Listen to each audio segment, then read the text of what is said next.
Mari melalui pujian ini kita mengingat lagi, kita menyerahkan seluruh kehidupan kita hanya untuk Tuhan. Kuserahkan pada Tuhan.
Sekali lagi terima kasih ya buat adik-adik yang sudah membagikan kesaksiannya dan semangat terus di dalam Tuhan. Dan saat ini juga sebentar kita akan mendengarkan firman Tuhan yang akan disampaikan oleh Pendeta Isrianto. Kita mau menyanyikan pujian Kaulah harapan dalam hidupku. Bukan dengan kekuatanku ku dapat jalani hidupku, tanpa Tuhan yang di sampingku ku tak mampu sendiri. Itulah satu-satunya harapan kita adalah Tuhan Yesus yang akan terus menuntun dalam kehidupan kita. Mari kita nyanyikan pujian ini.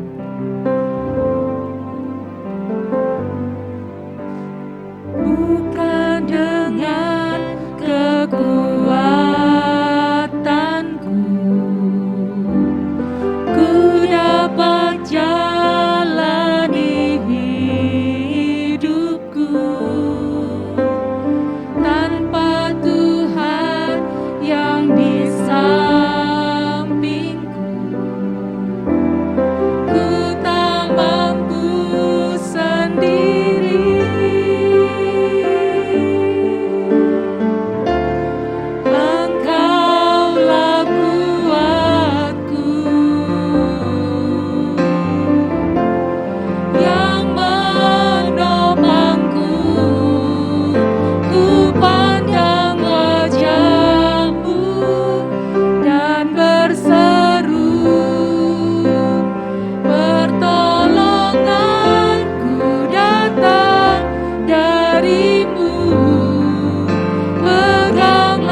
hidupku.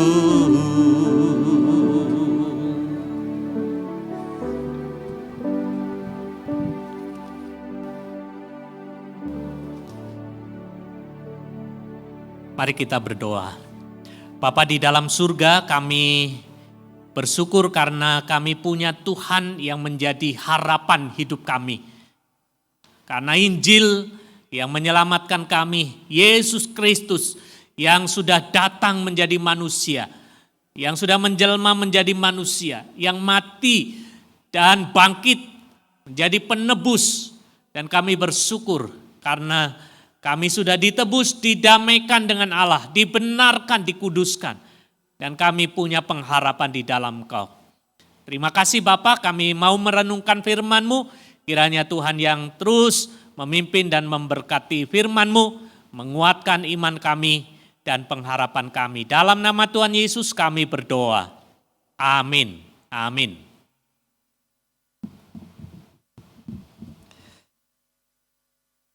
Mari kita melanjutkan pelajaran kita dari kitab Kolose. Kitab Kolose pasal yang pertama ayat 15 sampai yang ke-23. Keutamaan Kristus. Ia adalah gambar Allah yang tidak kelihatan, yang sulung lebih utama dari segala yang diciptakan.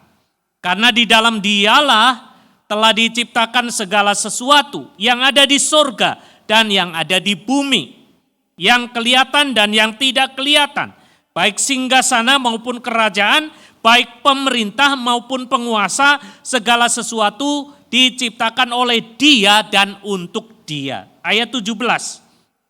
Ia ada terlebih dahulu dari segala sesuatu dan segala sesuatu ada di dalam Dia. Ialah kepala tubuh, yaitu jemaat. Ialah yang sulung, yang pertama bangkit dari antara orang mati. Sehingga ia yang lebih utama dari segala sesuatu.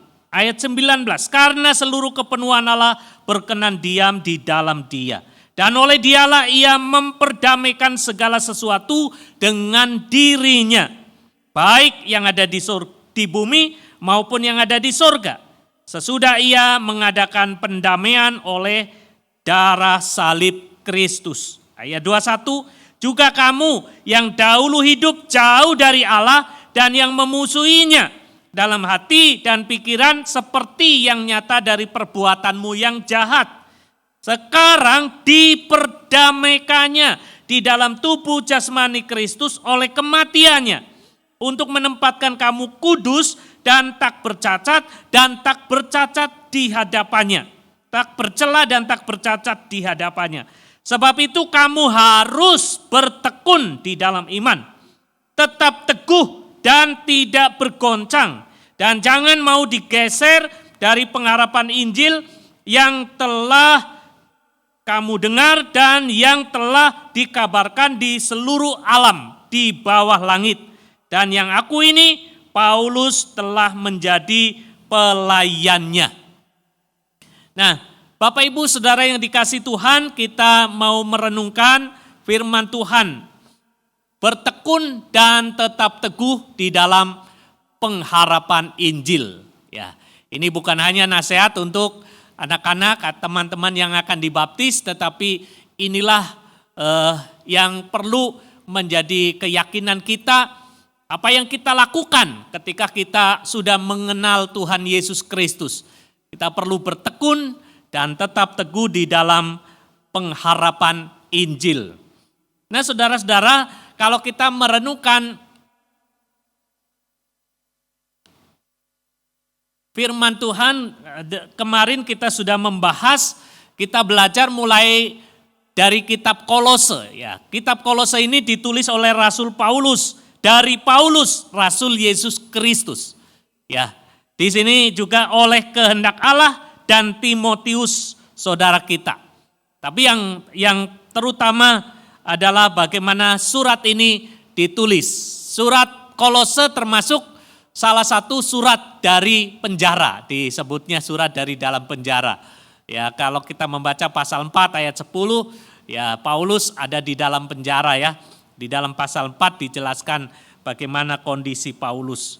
Nah, surat ini ditujukan kepada jemaat di Kolose. Jemaat di Kolose. Kolose pada zaman sebelum Paulus itu termasuk tempat atau kota yang sangat penting. Kurang lebih 500 tahun dalam catatan ini menjadi kota industri tekstil ya. Wool dihasilkan dan ini menjadi lalu lintas dari timur ke barat ya, karena ini ada di Asia Kecil. Romawi menguasai wilayah timur juga dan menjadi lalu lintas perdagangan. Tetapi pada waktu zaman Paulus, kota Kolose ini tidak sepenting Efesus atau sepenting kota-kota di sekitarnya. Seperti ada Laodikia ya, atau Hierapolis. Ya. Kalau kita membaca kitab Wahyu tidak termasuk yang menerima surat ya. Karena Laodikia ya, Efesus dan 7 kota itu menerima surat. Tapi bukan berarti Kolose ini terlewat ya. Karena surat-surat kepada 7 jemaat ini juga untuk surat kepada jemaat di Asia Kecil termasuk kepada kita ya. Tapi kota Kolose ini menjadi sangat penting ya, sangat penting. Dia ada kurang lebih 170-an kilometer di sebelah timur Efesus. Dan pada zaman Paulus, Efesus ini menjadi sangat kota penting ini. Maksud ya penulisan dari kitab Efesus, saya ingin mengulang sedikit, adalah memberi dorongan kepada jemaat untuk mengikuti Yesus dengan setia. Ya, mengikuti Yesus dengan setia dan tidak dibodohi oleh ajaran-ajaran sesat sehingga tidak diombang-ambingkan oleh ajaran-ajaran agama yang bercampur filsafat yang pada waktu itu begitu berkembang sehingga dikatakan di dalam pasal 2 ayat 8 itu seperti ajaran-ajaran yang menekankan pengetahuan manusia, filsafat yang disebut roh-roh dunia, dan juga penyembahan kepada malaikat, kultus-kultus agama misteri. Nah, ini sudah mulai mempengaruhi jemaat di Kolose. Itu sebabnya Paulus menekankan supaya setia kepada Kristus tidak diombang-ambingkan. Seperti surat Efesus juga ya. Jadi supaya dewasa tidak diombang-ambingkan oleh pengajaran agamawi, pengajaran filsafat, bahkan ada yang mengkultuskan bukan hanya segala sesuatu agama misteri termasuk malaikat-malaikat. Karena kita punya Tuhan yang lebih tinggi daripada malaikat-malaikat. Nah, jadi kalau surat Kolose ini hampir sama dengan surat Efesus ya. Kalau Efesus penekanannya adalah kepada tubuh Kristus, surat Kolose ini penekanannya adalah kepada kepala gereja, kepala tubuh. Jadi surat Kolose bicara tentang gereja sebagai tubuh Kristus, surat Efesus bicara tentang gereja sebagai tubuh Kristus, surat Kolose bicara kepalanya, yaitu Yesus. Kristus adalah kepala gereja. Yesus Kristus adalah Allah yang sudah menjadi manusia dan mendirikan gerejanya, dialah kepala tubuh. Dan ini menjadi sangat penting. Nasihat-nasihat ini diingatkan kepada kita. Ya, bagian ini menekankan keutamaan Kristus. Ya, surat Kolose dimulai dengan salam, kemudian doa, dan juga sebuah pujian pengagungan, nyanyian pengagungan. Yesus dan kuasanya yang agung, Yesus yang utama. Itu sebabnya di dalam ayat 15 sampai ayat 23 keutamaan Kristus. Mengapa Yesus Kristus harus diutamakan, diagungkan? Yesus dan kuasanya yang agung. Karena yang pertama, Yesus Kristus adalah anak Allah yang menjelma menjadi manusia. Allah anak yang menjadi manusia. Kejadian 1 ayat 1, pada mulanya adalah firman ya. Pada mulanya adalah firman. Allah menciptakan segala sesuatu dunia ini dan segala yang ada dengan firman. Tetapi Yohanes pasal 1 ayat 1, firman itu telah menjadi manusia.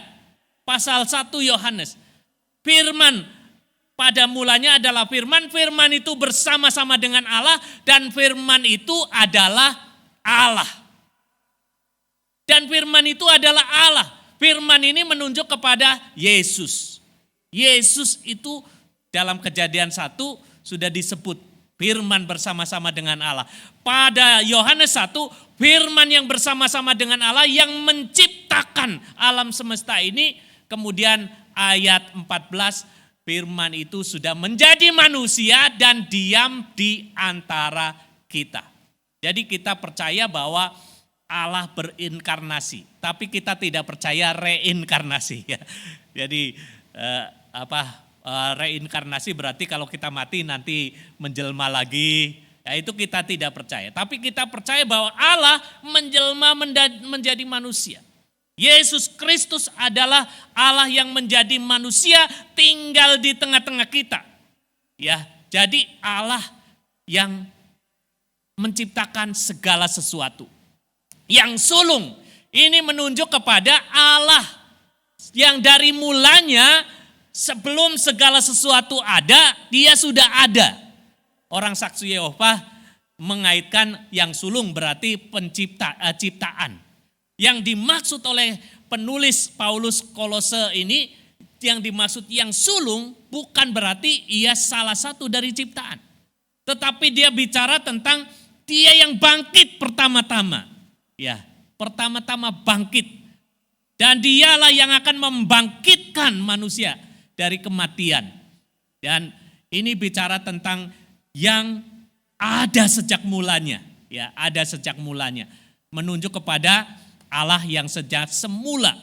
Bukan ciptaan, karena di dalam ayat selanjutnya dialah yang menciptakan. Di dalam dia, untuk dia segala sesuatu diciptakan. Dia lebih utama dari segala yang diciptakan. Jadi bukan menunjuk kepada penciptaan atau yang diciptakan, tetapi Yesus adalah pencipta. Ya, Yesus adalah pencipta. Itu sebabnya Yesus Kristus lebih utama dari segala ciptaan karena dia pencipta dan dia Allah. Itu sebabnya kenapa kita mengagungkan dia. Yesus Kristus adalah sang pencipta. Dia adalah pencipta segala sesuatu. Perhatikan ayat 16. Karena di dalam dialah telah diciptakan segala sesuatu yang ada di sorga, yang ada di bumi, yang kelihatan dan yang tidak kelihatan. Aura, ada yang tidak kelihatan? Kamu lihat? Siapa yang melihat yang tidak kelihatan? Apakah di sini ada yang kelihatan, yang tidak kelihatan terlihat? Ya, yang tidak kelihatan, tetapi ya ini bicara tentang roh-roh juga ya. Jadi roh-roh yang tidak bisa dilihat secara jasmani, Tuhan yang menciptakan. Dia yang berkuasa. Itu sebabnya ketika Yesus datang melayani, dia bisa melihat orang yang kerasukan setan, ya bisa bicara ya, bukan hanya bicara tentang hubungan manusia, tetapi setan-setan pun bicara. Kemudian baik singgasana maupun kerajaan, pemerintah maupun penguasa, segala sesuatu diciptakan oleh Dia dan untuk Dia. Jadi Yesus Kristus adalah pencipta. Ia ada terlebih dahulu dari segala sesuatu dan segala sesuatu ada di dalam Dia. Jadi ini hal yang sangat penting. Kenapa Yesus Kristus kita percaya? Dialah pencipta kita. Dan dialah yang sudah menjadi manusia dan menebus kita. Ini yang ketiga ya. Jadi Yesus Kristus adalah kepala gereja. Dia memulai gereja, mendirikan gereja. Gereja bicara tentang orang-orang yang ditebus oleh kematian dan kebangkitannya. Jadi yang penting di sini siapa Yesus? Dia bukan hanya pencipta yang duduk di singgasana, tetapi dia adalah menjadi manusia, tinggal di tengah kita, merasakan kelemahan kita, memikul dosa-dosa kita. Oleh kematiannya, bilur-bilurnya menyembuhkan. Ya, bilur-bilurnya menyembuhkan kita, bukan bicara secara jasmani tetapi juga secara rohani kita disembuhkan, kita diselamatkan oleh pengorbanan Yesus Kristus, oleh penebusannya. Karya Kristus sebagai penebus, dia mati dan bangkit menyelamatkan kita. Ayat 18, ialah kepala tubuh, yaitu jemaat, ia yang sulung, yang pertama bangkit dari antara orang mati, sehingga ia yang lebih utama dari segala sesuatu. Jadi kembali yang sulung disebut ya. Jadi yang tadi yang sulung ini bicara yang sulung yang pertama bangkit, diperjelas di situ. Jadi bukan bicara tentang yang sulung dalam konteks ciptaan, tetapi dialah yang sudah bangkit. Loh, kan ada Lazarus yang sudah bangkit. Ya, kan ada yang lain. Tapi ini menunjukkan siapa yang berkuasa membangkitkan. Dia adalah Allah yang sudah bangkit dan dia yang berkuasa membangkitkan orang-orang mati. Di dalam Yesus kita tahu bahwa ada kebangkitan dan jaminan di dalam dia. Kemudian yang ke-19, 20, karena seluruh kepenuhan Allah berkenan di dalam dia dan oleh dialah ia memperdamaikan segala sesuatu dengan dirinya. Memperdamaikan, karya Kristus memperdamaikan manusia dengan Allah Bapa. Dan melalui kematiannya kita diperdamaikan. Dosa menjadi pemisah, ya, pemberontakan manusia Adam dan Hawa. Dan karena Adam dan Hawa, manusia jatuh ke dalam dosa. Tetapi Adam yang kedua, Yesus Kristus, mendamaikan manusia melalui pengorbanannya. Itu sebabnya Alkitab menyebut Yesus itu Adam kedua. Banyak sebutan untuk Yesus. Yesus Adam kedua mendamaikan manusia dengan Allah. Karya Kristus juga menguduskan gereja. Coba perhatikan ya 21-3. Juga kamu yang dahulu jauh dari Allah dan memusuhinya dalam hati dan pikiran seperti yang nyata dari perbuatanmu yang jahat. Ini tentang pendamaian. Sekarang diperdamaikan di dalam dirinya, di dalam tubuh jasmaninya. Karena kematiannya untuk menempatkan kamu kudus, tak bercela dan tak bercacat. Jadi penebusan Kristus, pendamaian Kristus membawa kepada persekutuan dengan Bapa, dikuduskan, didamaikan, tidak bercacat. Pada dasarnya hanya orang-orang yang sudah ditebus, yang kudus, yang boleh bertemu dengan Tuhan.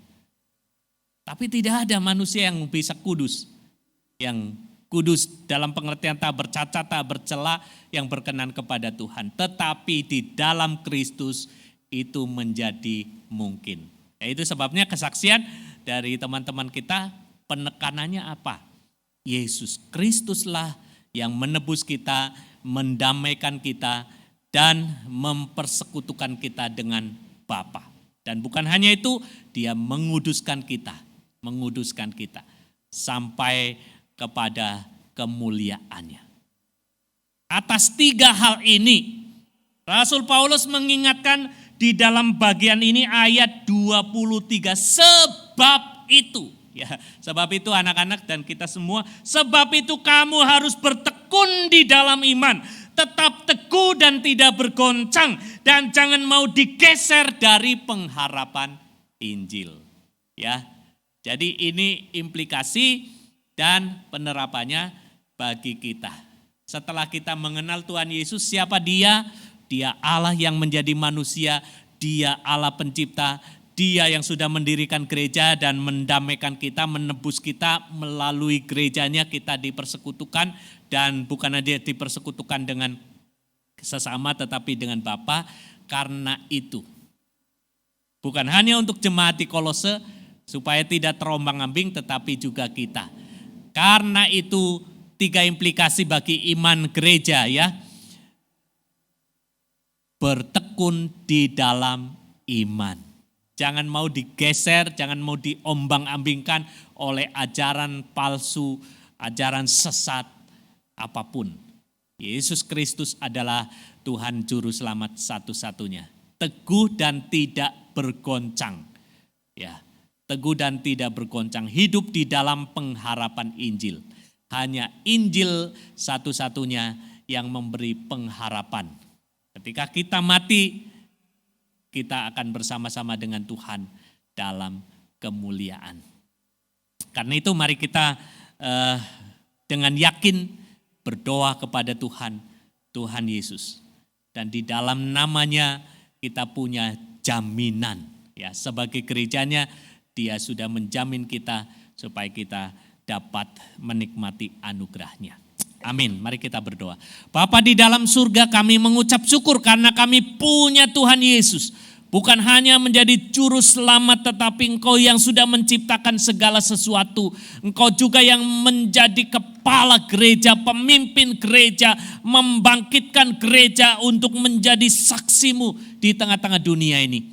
Karena itu kami mau mempercayai Engkau, memuji Engkau, memuliakan Engkau, dan biarlah kami melayani Tuhan.